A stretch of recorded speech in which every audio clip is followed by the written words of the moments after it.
అందరికీ నమస్కారం, పెద్దలందరికీ నమస్కారం.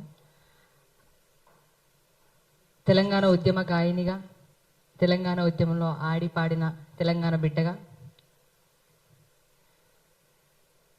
ఈ సమస్యను చూసి స్పందించి నా వంతుగా బాలన్న ఒక మాట అడుగుడుతోటే ఈ పాట పాడడం జరిగింది. చాలా అద్భుతమైన పాట.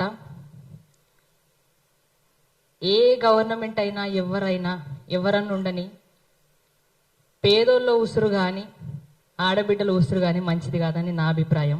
నేను చాలా గట్టిగా నమ్ముతా దాన్ని. కాబట్టి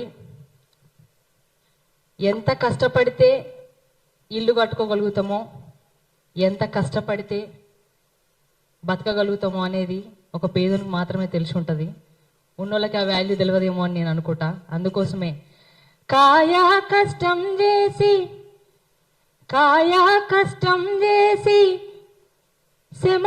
సెమటాగార్చి ఇటుక వేసి ఇల్లు కట్టుకున్నాము.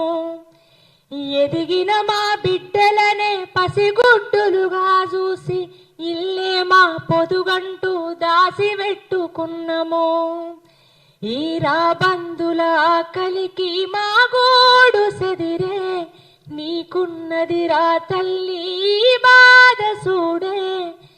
చివరిసారి ఇల్లును చూసుకుంటమే, ఇంత ఇషమన్నా ఇయ్యుర్రి చచ్చిపోతమే.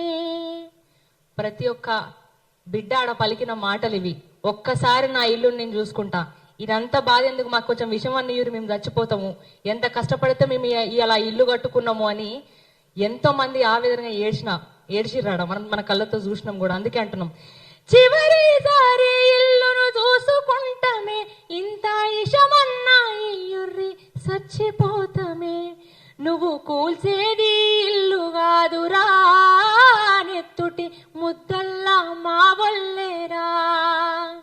ఇది పేదోని కలగదరా, అసలు నీకెట్టా న్యాయమయ్యేరా.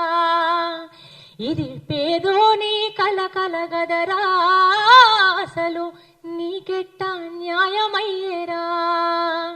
నువ్వు కూల్చేది ఇల్లు కాదురా, నెత్తుటి ముద్దల్లా మా వల్లేరా. ఇది పేదోని కలగదరా, అసలు నీకెట్లా న్యాయమయ్యేరా.